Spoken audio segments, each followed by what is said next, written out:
Përshëndetje, po ndihni faqja 4, unë jam Jeta Kasemi, së bashku do të informohemi mbi zhvillimet kryesore ndërkombëtare, por fillimisht do të shohim se çfarë ka ndodhur në vend.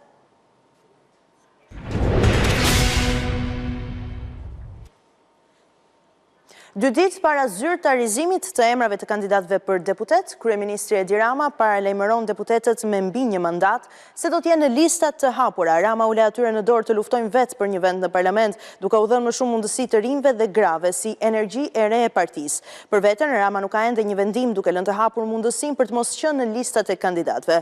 Rama tha se mandati i katërt i duhet Partisë Socialiste për të vulosur integrimin e vendit në Bashkimin Evropian.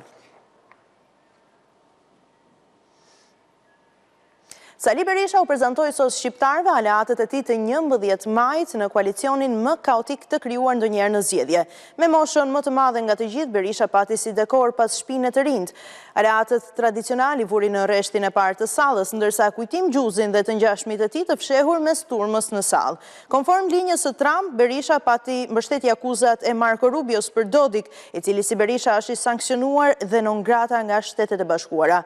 Mungoi në prezantim shpëtimi Drizi. Nisma e socialistëve që u mundëson punësimin të dënuarve që kanë ende më pak se 2 vite gjysmë burg nuk është ligj elektoral. Ky është vlerësimi i Komisionit të Ankesave dhe Sanksioneve në Komisionin Qendror të Zgjedhjeve, që ka dhënë të drejtë kuvendit.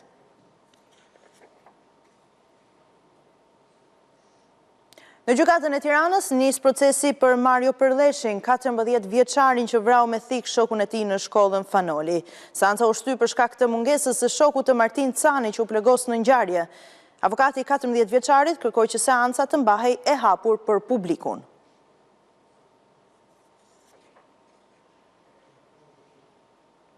Policia franceze goditi një grup shqiptarësh që kryenin krime të njohur si Banda Nikla. 5 të arrestuarit disa ditë më parë në Paris e çojnë në 12 numrin e të prangosurve të këtij grupi. Kreu i tij, Edison Pula, u arrestua në janar në Luksemburg dhe pritet të ekstradohet. Shqiptarët e arrestuar akuzohen për zhvatje, grabitje dhe trafik droge.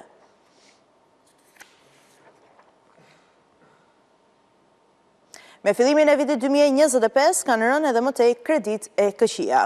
Banka Qendrore thotë se qytetarët dhe bizneset kanë shlyer në kohë kredite marra duke pasur aftësi paguese. Të dhënat tregojnë se vetëm 4% e kredive kanë problem për shlyerjen. Vjojmë informacionet kryesore në rang ndërkombëtar.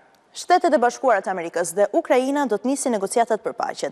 Takimi i delegacioneve mbahet nesër në Arabinë Saudite, ku sot ka mbërritur presidenti i Ukrainës Volodymyr Zelensky për një takim me princin e kurorës. Muajin e kaluar, pala amerikane ul në tryezë bisedimesh me përfaqësuesit e lartë të Moskës. Ndërsa negociatat po avancojnë, Trump i rikthen Kievit aksesin në informacionet sekrete të inteligjencës amerikane për Ukrainën.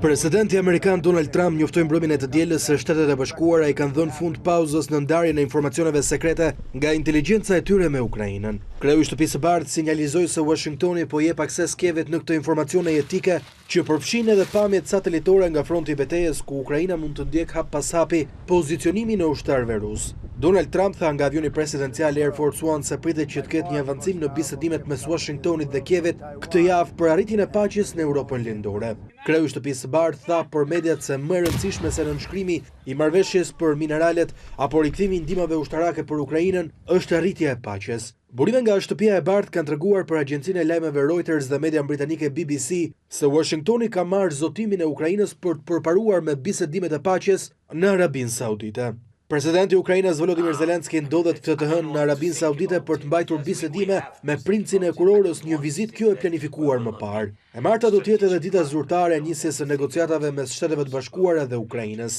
Në tryezën e bisedimeve nga pala ukrainase do të jenë shefi i shtabit të Zelenskit, Andriy Yerman, këshilltari i sigurisë kombëtare, ministri i jashtëm si dhe ai i mbrojtjes. Nga Washingtoni, drejtoriatit për bisedimet me Ukrainën kanë udhëtuar sekretari amerikan i shtetit Marco Rubio, si dhe këshilltari i sigurisë kombëtare Mike Waltz. Takimi mes delegacionit Ukrainës dhe atij amerikan vjen pasi muajin e shkuar Washingtoni mbajti bisedime për fundin e luftës me Rusinë, duke lënë Ukrainën jashtë kësaj tryeze. Ky hap shkaktoi zemërim në Kiev dhe në perëndim dhe situata pasoi me një përplasje mes presidentit amerikan Donald Trump dhe ati Ukrainas Volodymyr Zelensky në zyrën ovale. Shtetet e Bashkuara kanë qenë mbështetësi kryesor ushtarak dhe financiar i Ukrainës në 3 vite luftë që ky vend ka bërë për liri. Donald Trump, presidenti amerikan, e kishte bërë të qartë përpara se të merrte zyrtarisht mandatin e tij se fundi i luftës në Europën lindore do të ishte një ndër prioritetet më të rëndësishme të tij. Mark Carney do të pasojë Justin Trudeau si kryeministër i ardhshëm i Kanadas pas 9 vitesh të tij në pushtet. Carney mori drejtimin e liberalëve dhe do të kandidojë për kryeministër në zgjedhjet e ardhshme që pritën para 20 tetorit. Ish guvernatori i Bankës së Kanadas, Carney tha se do t'i përgjigjet me tarifa edhe politikës së Trump për tarifat e Kanadas dhe tha se vendi i tij nuk do të jetë kurrë shteti 51 amerikan. Mark Carney ishte guvernatori i Bankës së Kanadas dhe Bankës së Anglisë, fitoi të dielën garën për lidershipin e Partisë Liberale, duke u bërë kështu pasardhësi Justin Trudeau në zgjedhjet e ardhshme federale. Carney siguroi një fitore dominuese duke marrë 85.9% të votave nga rreth 152.000 anëtar të partisë dhe duke mposhtur kundërshtarët e tij, përfshirë ish zëvendës kryeministren dhe ministren e financave Chrystia Freeland. Si lider i ri i Partisë Liberale, Carney do të udhëheqë përpjekjet e partisë në zgjedhjet e ardhshme, të cilat pritet të zhvillohen para 20 tetorit. Ndërsa do të mbajë përkohësisht rolin e kryeministrit, ai do të përballet me një sfidë të fortë nga Partia Konservatore, e cila aktualisht udhëheq në sondazhe. Në fjalimin e tij pas fitores, Carney shprehu vizionin e tij për të ardhmen e Kanadas, duke theksuar nevojën për një ekonomi më të fortë dhe për marrëdhënie të reja tregtare. Ai sinjalizoi një qasje të ashpër ndaj Shteteve të Bashkuara duke deklaruar se tarifat ndaj produkteve amerikane do të qëndrojnë në fuqi, derisa Washingtoni të tregojë më shumë respekt ndaj Kanadas. Donald Trump. Është dikush që po kërcënon të dobësojë ekonominë tonë. Është Donald Trump, siç e dini, ai i cili ka vendosur tarifat pa justifikuara për atë që ne ndërtojmë çdo ditë. Ai po sulmon familjet, punëtorët dhe bizneset kanadeze, por ne nuk do ta lejojmë atë që të ketë sukses. Nuk do ta bëjmë diçka të tillë. Amerikanët kanë nevojë për burimet tona, për ujin dhe tokën tonë. Më lejoni t'ju them edhe diçka tjetër. Kanadaja nuk do të bëhet kurrë pjesë e Shteteve të Bashkuara të Amerikës. Ne jemi mozaik, jo një kazan shkrirës si Amerika. Carney e cilësoi fitoren e tij një moment kyç për të ardhmen e vendit, duke theksuar se demokracia dhe vlerat kanadeze duhet të mbrohen me vendosmëri. Justin Trudeau, i cili dha dorëheqjen e tij nga detyra e kryeministrit dhe liderit të partisë pas 9 vitesh në pushtet, në fjalimin e tij të lamtumirës i përlotur, u shpreh se ishte krenar për gjithçka që kishte arritur përgjatë viteve të tij në detyrë. Në tonë më të lehta do të flasim për te negociatave në Prag për paqen në Ukrainë, diskutimeve në lidhje me armë bërthamore, luftën tregtare të hapur kundrejt shumë shteteve të botës, disa prej cilave tashmë janë pending për të ngrira në pritje ndoshta të një vendimi tjetër. Presidenti amerikan Donald Trump ka kohë postoi dhe në rrjetet sociale. Dhe në fakt ai ka një rrjet të tij social, quhet Truth Social, është platforma të cilën e zotëron dhe aty bën lajmërimet kryesore të politikave të të ndryshme të brendshme për e të jashme, por njëkohësisht ka kohë edhe të vetë kurorëzohet mbret. Rikujtojmë se teksa hiqte taksimin e shoferëve të cilët zgjidhnin që drejtonin mjetin në rrugët e Manhattanit, Donald Trump e cilësoi veten e tij mbret, duke thënë shprehjen "Roft jetë gjatë mbretit, roft mbreti". Por duket se Donald Trump nuk mjaftohet me kaq, ai e krahason veten e tij me një tjetër mbret. Është indjeri Elvis Presley, i cilësuar si mbreti i rock and roll, dhe nëpërmjet një montazhi, një shkrirje të dy portreteve të këtyre dy personazheve, Donald Trump dhe Elvis Presley, këtë postim bën presidenti amerikan në rrjetin e tij social Truth Social, që duhet thënë është shoqëruar me mjaft batuta dhe të qeshura. Në këtë postim rikujtojmë në fakt se gjithashtu Trump e ka krahasuar veten e tij me Frank Sinatra, e ka krahasuar veten me Nelson Mandela dhe me Nën Terezën dhe është vetë deklaruar mbret jetë gjatë. Do të qëndrojmë në fakt tek Donald Trump dhe është rikthyer në vëmendje një ngjarje e cila ka ndodhur në tetor të vitit 2018, teksa ngjitej në avionin presidencial Air Force One, president edhe në atë kohë, Donald Trump duket se pati një problematik të madhe me çadrën, cilën nuk mund ta mbyllte për qament dhe përpasoj ishin pikërisht edhe le të themi sigurimi i avionit presidencial që realizon mbylljen e saj. Përse është kthyer në kohë kjo video dhe është bërë viral edhe sot në vitin 2025, 2025, sepse njerëzit tashmë e kanë komentuar si situata në cilën ndodhen Shtetet e Bashkuara të Amerikës, si një çadër e lëm pas në mëshirë të fatit e pambyllur dhe që ka nevojë në fakt të shpëtohet nga dikush tjetër. Për të vijuar me të tjera informacione nëpërmjet një artikulli nga e përditshmja franceze Le Figaro, marrim komente nga një person shumë i afërt i zëvendës presidentit amerikan J.D. Vance, në një kohë në fakt kur retorika, narrativa dhe diskutimet e bëra nga J.D. Vance janë vendosur në peshore dhe shpesh kritikohen, sidomos takimi, prezenca e tij në zyrën ovale në takimin e presidentit Ukrainas Volodymyr Zelensky dhe presidentit amerikan Donald Trump. Rikujtojmë se ishte J.D. Vance që e kërkoi Zelenskit që të kërkonte falje, që të tregonte mirënjohje, të kërkonte falënderime, pra të shprehej falënderues në syt e publikut në atë takim që duhet thënë ishte i televizuar me praninë e kamerave të medjave amerikane.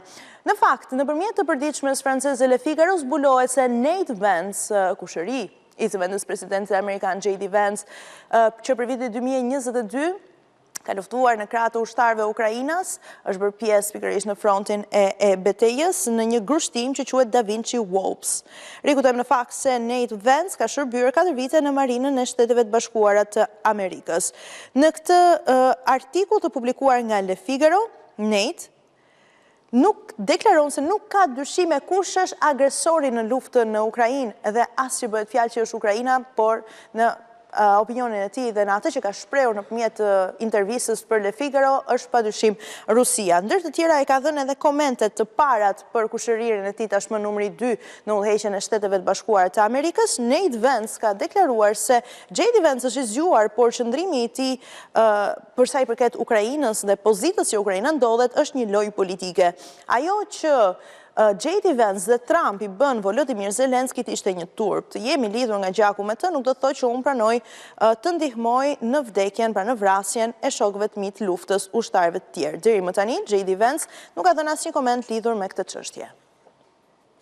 Mijëra fluturime janë anulluar nga qytetet kryesore të Gjermanisë pas një greve 24 orëshe të nisur nga sindikatat. Në 13 aeroporte kryesore të Gjermanisë puna ka ndaluar, duke bllokuar kështu qindra mijëra pasagjerë në lëvizjet e tyre.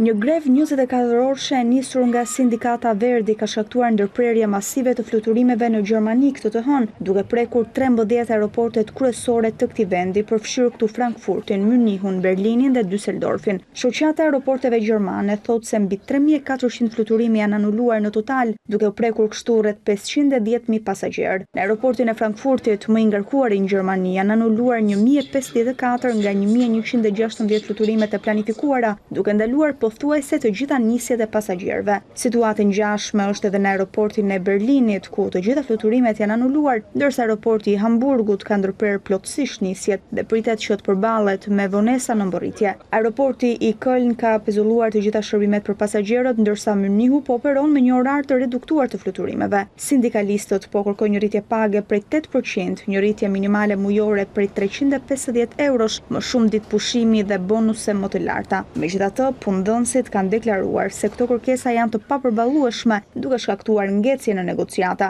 Raundi i radhës i bisedimeve pritet që të zhvillohet në 14 mars. Fluturimet në 13 aeroportet gjermane pritet që të kthehen në normalitet të martën e 11 marsit, ndërsa pasagerët janë udhëzuar këtë të hënë që të komunikojnë me linjat ajrore për të riplanifikuar udhëtimet e tyre. Një tjetër ngjarje ndodhur në Lima në kryeqytetin peruan ka marrë vëmendjen të mediave ndërkombëtare. Një person në gjendje të dehur, i përgjumur në shinat e trenit, shpërton. Ishte pikërisht fati i tij. Treni nuk e ka zgjuar këtë person edhe duket se për një moment përplasen, por fatmirësisht ky i fundit shpëton, është shëndoshë mirë përveç se disa lëndime të lehta në krah, siç duket edhe nga videot të cilat vijnë nga kamerat e sigurisë. Personin fjalë pasi përplaset nga treni çohet menjëherë.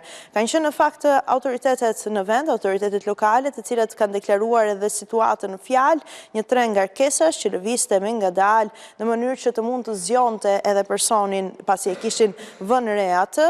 Ai ishte në gjendje të dehur, ra në gjumë përgjatë shinave të trenit, nuk e ndjeu treni që po vinte. Çuditërisht dhe për fatin e tij të jashtëzakonshëm, një mrekulli e cilësuar, personin fjalë vijon të jetë në gjendje të mirë shëndetësore.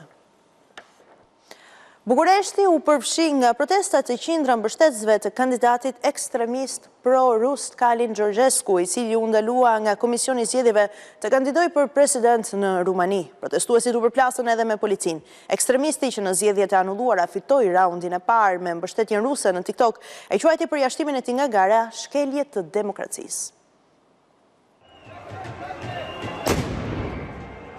Bukureshti u përfshi nga kaosi mbrëmjen e së dielës, pasi mbështetësit e Kalin Georgescu u përplasën me policin pas vendimit të Komisionit Qendror Zgjedhor për të mos lejuar kandidimin e tij në zgjedhjet presidenciale, që do të mbahen në muajin maj. Qindra mbështetës të Georgescu u mblodhën përpara zyrave të komisionit në kryeqytet, duke prohoritur liri. Në një moment tensioni, policia përdori gaz lotësiedhës për të shpërndar turmën, ndërsa disa protestues hodhën gur dhe shishe drejt forcave të sigurisë. Të paktën 4 persona janë arrestuar, ndërsa u shkaktuan dëme të mëdha materiale. Policia solli përforcime dhe rrethoi zonën për të parandaluar përshkallëzimin e mëtejshëm të situatës. Kalin Georgescu, një politikan i ekstremit të djathtë dhe i njohur për qëndrimet e tij pro-ruse, ishte surpriza e zgjedhjeve të nëntorit, ku arriti të kryesoi raundin e parë të votimit. Por disa ditë përpara raundit të dytë, gjykata kushtetuese anulloi rezultatet pas zbulimit të një fushate ndikimi nga Rusia përmes rrjeteve sociale. Sipas autoriteteve, 800 llogari në TikTok të lidhura me Rusin kishin promovuar fushatën e tij. Me këtë argument, Komisioni Qendror Zgjedhor e përjashtoi Georgescu nga gara këtë të diel, duke arsyetuar se ai kishte shkelur detyrimin për të mbrojtur demokracinë. Në një reagim të menjëhershëm, Georgescu e quajti vendimin një sulm të drejt për drejt ndaj demokracisë dhe njoftoi se do të ankimonte brenda afatit 24 orësh. Ai ka mohuar çdo lidhje me Moskën dhe pretendon se është viktimë e një komploti politik. Çështja Georgescu ka sjellë edhe reagimin amerikan pasi muajin e shkuar zëvendës presidentit J.D. Vance kritikoi anullimin e zgjedhjeve duke i quajtur vendimin të pabazuar në arsyetim logjik. Edhe miliarderi Elon Musk ka ndërhyrë në këtë debat, duke postuar në rrjetet sociale se ndalimi i Georgescu ishte i çmendur dhe një shkelje e të drejtave demokratike. Nga ana tjetër, qeveria rumune mbron vendimin duke theksuar se veprimet e institucioneve synojnë të mbrojnë integritetin demokratik të vendit dhe të parandalojnë ndërhyrjet e huaja në proceset zgjedhore. Tani syt janë kthyer nga gjykata kushtetuese, e cila duhet vendos brenda 72 orësh nëse Georgescu do të ketë një shans tjetër për të marrë pjesë në garën presidenciale apo nëse ky është fundi i rrugtimit të tij politik. NATO nuk do të lejojë rrezikimin e paqes në Bosnjë-Hercegovinë. Sekretari i përgjithshëm i Aleancës vizitoi Sarajevën. Mark Rutte theksoi mbështetjen e NATO-s për Bosnjën, ndërsa tha se marrëveshja e Daytonit nuk do të preket. Rutte u bëri thirrje drejtuesve të Bosnjës për zgjidhjen e situatës aktuale dhe dënimin e retorikave që dëmtojnë stabilitetin. Sekretari i përgjithshëm i NATO-s Mark Rutte tha në Sarajev se Aleanca mbështet sovranitetin dhe integritetin e Bosnjë-Hercegovinës, duke theksuar se nuk do të lejojë që paqja fituar me mund në këtë shtet të vihet në rrezik. Rutte nisi të hënën vizitën e tij në Ballkan, ku u ndal së pari në Sarajev, duke u takuar me anëtarët e presidencës tërpalqe. Në konferencën për mediat, Rutte tha se situata aktuale nuk është si në vitin 1992, kur nisi lufta në Bosnjë. Kam dëgjuar shqetësime për situatën e sigurisë. Le të jemi të qartë, kjo situatë nuk është si më 1992-shin dhe ne nuk do të lejojmë që të krijohet një vakum i sigurisë. Komuniteti ndërkombëtar është këtu dhe është i angazhuar për të vazhduar mbështetjen tonë të fuqishme përfshirë përmes EUFOR-it. Sekretari i përgjithshëm i NATO-s Mark Rutte tha se marrëveshja e Daytonit është thelbi i paqes në Bosnjë-Hercegovinë, si dhe vuri theksin se çdo retorik nxitse dhe veprim që minon rendin kushtetues, institucionet shtetërore, duke paraqitur kështu kërcënim për stabilitetin dhe sigurinë e vendit, janë të papranueshme. Rutte deklaroi se situata aktuale duhet të zgjidhet vetë nga udhëheqësit e Bosnjës, duke ju drejtuar anëtarëve të presidencës tërpalqe, teksa theksoi se i gjithë rajoni do të përfitojë nga pajtimi dhe paqja e qëndrueshme në Bosnjë-Hercegovinë. Vizita kreut të NATO-s u zhvillua në kohën kur autoritetet e Republikës Srpska, duke kërcënuar me shkëputje, kanë tentuar të ndalojnë funksionimin e institucioneve shtetërore të drejtësisë dhe policisë në terrenin e këtij entiteti. Po ndiqni faqe 4, së bashku do të shohim informacionet kryesore në rang ndërkombëtar. Kriminalët kibernetik të Koresë së Veriut dyshohet se kanë kryer hakimin më të madh në historinë e kriptomonedhave pasi u zbuluar një grabitje prej 1.5 miliard dollar. Platforma Bybit ka nisur një program shpërblimi për të ndihmuar në gjurmimin dhe ngrirjen e fondeve të vjedhura. Grupet e hakrave të lidhur me regjimin e Koresë së Veriut kanë konvertuar 300 milion dollar nga një vjedhje rekord prej 1.5 miliard dollarësh në kriptomonedha. Sulmi kibernetik ndodhi 2 javë më parë ndaj kompanisë së kriptovalutave Bybit, ku hakerat ndryshuan fshehurazi adresën e portofolit të kompanisë. Bybit transferoi gabimisht 401.000 monedha Ethereum drejt adresës së kontrolluar nga grupi Lazarus, ka humbur miliarda dollar në sekonda. Ekspertët besojnë se hakerat kanë punuar 24 orë në ditë për të fshehur gjurmët dhe për të pastruar fondet për financimin e programit ushtarak të penjanit. Platforma Bybit ka nisur një program shpërblimi për të ndihmuar në gjurmimin dhe ngrirjen e fondeve të vjedhura. Deri më tani 40 milion dollar janë bllokuar, ndërsa 20 persona kanë marrë mbi 4 milion dollar shpërblime për ndihmën e tyre. Megjithatë, rreth 20% e fondeve të vjedhura tashmë janë zhdukur, duke e bërë rikuperimin e tyre thuajse të pamundur. Disa platforma të shkëmbimit të kriptove janë akuzuar për ndihmën ndaj Lazarus në pastrimin e parave. Shtetet e Bashkuara të Amerikës dhe aleatët e saj e kanë akuzuar Korenë e Veriut për përdorimin e sulmeve kibernetike për të financuar armët bërtamore dhe programet ushtarake. Lazarus Group ka kryer disa vjedhje të mëdha në vitet e fundit, përfshirë sulmin ndaj Ronin Bridge në 2022, ku u grabitën 600 milion dollar në kriptomonedha. Do të flasim tani për personazhin më kontroversal, por njëkohësisht më të komentuar dhe të pëlqyer të rrjeteve sociale. Personazhi më i diskutuar online i vitit 2024 në fund të vitit që lan pas, Luigi Mangione, vrasësi i dyshuar i biznesmenit Brian Thompson, i cili përtej mënyrën se si e ka kryer krimin, por edhe detajeve të zbuluara nga grupet hetimore, është bërë shumë i njohur për shkak të pamjes së tij fizike. Dhe për shkak pikërisht të kësaj simetrie, apo le të themi estetikisht i këndshëm, Luigi Mangione, 26 vjeçari, tashmë është kthyer në objekt admirimi nga mijëra vajza dhe djem nga e gjithë bota, të cilët zgjedhin që t'i dërgojnë letra post pikërisht në qendrën e paraburgimit në Brooklyn, ku Luigi Mangione qëndron tashmë prej muajsh. Kujtojmë se në këtë vit 2025 rreth muajit maj do zbulohet edhe dënimi nëse do të vërtetohet nëse Luigi Mangione është i fajshëm për vrasjen e biznesmenit Brian Thompson, të kreut të një kompanie sigurime shëndetësore, por le të ndalemi pak tek letrat. Pasi shumë letra janë dërguar në adresë të Luigi Mangione, i cili qëndron në qendrën e paraburgimit në Brooklyn, si në rastin specifik të një nëne, e cila i ka rrëfyer Luigi Mangiones vuajtjet e saj teksa luftonte për të paguar faturat e majme të spitaleve ku vajza e saj e mitur vijonte dhe kurimin si pasojë një sëmundje të rëndë. Sipas letrës që Luigi Mangione ka kthyer, ai është përlotur kur ka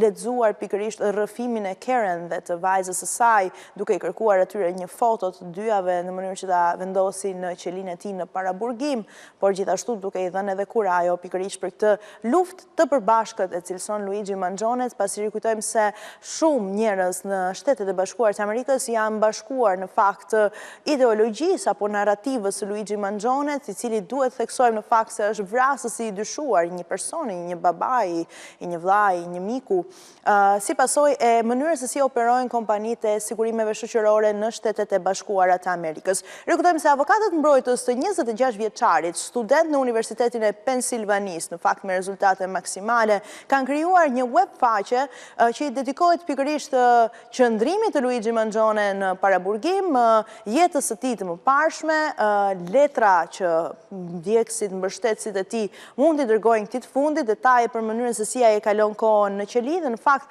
një tjetër letër e postuar në një blog në Reddit rrëfen gjithashtu komunikimin e Luigi Mangione me një vajzë të re, e cila ishte studente në të 20-tat e saj për infermieri, dhe Luigi Mangione rrëfente se ditën e kalonte me të tjerë të burgosur që i cilësonte si vëllezërit e tij, duke luajtur shah dhe duke u përpjekur që të stërvitet fizikisht dhe njëkohësisht të gjejë gjej paqen me veten e tij. Pamja fizike e Luigi Mangionet është komentuar gjithashtu edhe në seancat e parë gjyqësore të tij, kur ai ka dalë përpara edhe gjykatësit për herë të parë si një person mjaft i kuruar, ku shumë njerëz kanë hedhur në fakt edhe dyshime se kanë qenë avokatët mbrojtës të Luigi Mangionet që e kanë këshilluar këtë të fundit që të kujdeset për pamjen e tij, të shkojë ndoshta të kërkojë një berber të mirë në paraburgimin e Brooklyn dhe të duket sa më i pashëm, edhe i rregullt, edhe i këndshëm për sytë e gjithë botës, për gjithë publikun ndërkombëtar, që ritheksojmë edhe një herë tashmë kanë marrë, le të themi, mbështetjen e tij e tyre Luigi Mangionet.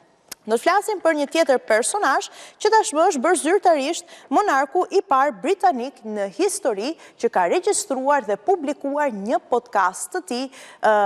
Publikimi është bërë në kuadër të ditës së Commonwealth, është mbreti Karl III që rrëfen 17 këngët e tija të preferuara në playlistën e tij muzikore. Normalisht ato kanë të gjithë tematikën, bazën e tyre artistë të cilët vijnë nga këto vende të Commonwealthit në kuadër edhe të ditës së Commonwealthi. Mbreti Karl në podcastin e tij të regjistruar tashmë të publikuar në të gjitha platformat e dëgjimit, jo thjesht muzikor, por edhe të podcasteve, ka rrëfyer se artistja australiane Kylie Minogue është ndër të parat e listës së tij me këngën e saj Locomotion, gjithashtu në listën e 17 këngëve që është realizuar në bashkëpunim me Apple Music Radio është dhe Crazy in Love e Beyoncé's, të cilën Beyoncé e ka performuar përpara dhe mbretit Karl III në vitin 2003.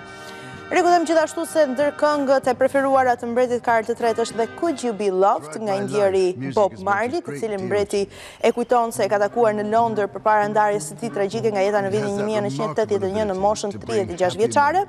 The Very Thought of You, një këngë e viteve 30 nga Al Bowley, për cilën mbreti Karl III rrëfen se i tregon gjyshen e tij shumë të dashur, i kujton gjyshen e tij shumë të dashur, dhe një tjetër këngë La Vie en Rose nga Grace Jones dhe Ray, një artiste e re britanike e cila në fakt në Brit Awards theu rekorde me çmimet e fituara. Kënga e Ray e preferuar nga mbreti Karl III është Love Me Again. Ray në fakt është një ndër ato artiste britanike e cila vërtet po kor sukses të jashtëzakonshëm ndërkombëtar. Ndër të tjera këngë që mbreti Karl III liston është dhe Upside Down nga Diana Ross. Dhe kështu le themi që përfundohet në fakt edhe lista e këngëve të preferuara të mbretit Karl III, monarku i parë në histori, i cili duket se kështu publikon edhe një listë me këngë. Por do të kemi mundësi që të dëgjojmë edhe lista tjera nga mbreti Karl III që na rrëfen në fakt pak më tepër në lidhje me jetën e tij personale, pasi dihet që muzika lidhet shumë edhe me ndjeshmërinë, me ndjesitë, me momentet specifike të jetës së mbretit Karl III. Mirë, në të tjera momente që diskutohen në mediat ndërkombëtare, do të flasim për një YouTuber. Çfarë është një YouTuber? Është një person i cili ka korrur sukses në aplikacionin platformën YouTube nëpërmjet videove të bëra virale. Ky i fundi quhet Norm dhe ai ka vendosur një rekord, ai ka qëndruar statik pa lëvizur për 38 orë. Kjo ishte sfida e Norm, e cila është transmetuar drejt për 38 orë në platformat e transmetimit si Twitch, dhe shohim në fakt se si Norm ka qëndruar 38 orë pa lëvizur, teksa fansat të tij që e dinin se ku ai qëndronte, por edhe njerëz të rastësishëm në rrugë, në fakt bënin veprime të ndryshme kundrejt trupit të Norm. Rikujtojmë fakt se edhe një artiste e njohur, Abramovic, ka bërë një shfaqje të ngjashme ku ajo ka qëndruar në një stacion treni për një kohë të specifikuar dhe ka lejuar në fakt të gjithë kaluesit, udhëtarët që kalonin në atë stacion treni, që të vepronin mbi trupin e saj pa limite. Kështu që ai ka vendosur, Norm ka vendosur rekord për kohë më gjatë që qëndron statik, por nuk është një ide origjinale. Dhe për ta përmbyllur, do flasim për një ide origjinale nga një kompani japoneze, bëhet fjalë për Ikemetsu Danshi, të cilët japin një shërbim jashtëzakonisht unik për të gjitha vajzat dhe gratë që ndihen ekstremisht të vetmuara. Është qëndrimi është ofrimi i djemve të pashëm, të cilët janë të gatshëm të qajnë me to, teksa shohin një film romantik, apo dramatik, apo emocional. Ky është në fakt edhe koncepti i quajtur Ruikatsu, ose në kërkim të lotëve, e thonë ndryshe edhe në gjuhën japoneze, apo japonezët shoqëria atje. Dhe ky shërbim supozohet të promovojë çliриmin emocional dhe ndihmon në zbutjen e stresit në vendin e punës, në shtëpi, në të gjitha ambiente që gratë dhe vajza ndihen, duke krijuar një hapësirë të sigurt për njerëzit që të shprehin lirisht emocionet e tyre, lirshëm emocionet e tyre. Vjen në një kohë në fakt ku vetmia është një sindrom njerëzore që ka shoqëruar njerëzit pavarësisht viteve, është mjaft shqetësuese në shoqërinë japoneze, por edhe në gjithë botën, e duket se janë këto kompani të cilat ofrojnë shërbime të tilla, patjetër janë beneficiare përfituese për anën e tyre, por ndihmojnë shumë edhe në shëndetin mendor të klientëve të tyre. Me këtë informacion kemi ardhur në përmbyllje të faqes 4 për ditën e sotme. Unë ju rikujtoj se këto lajme, por edhe shumë të tjera, ju mund t'i ndiqni në Koreale nëpërmjet klikimit në faqen tonë zyrtare abcnews.al, në rrjetet tona sociale dhe gjithashtu mund të ndiqni transmetimin tonë të drejt për drejt në valët e radios ABC News 105 FM. Por mos u ndani nga ekrani ABC News, vijoni ndiqni programacionin ton, pas pak do të jemi me kolegen Habi Hoxha në Ballkan Update. Ju falenderoj për vëmendjen. Bashkëmirëpafshim.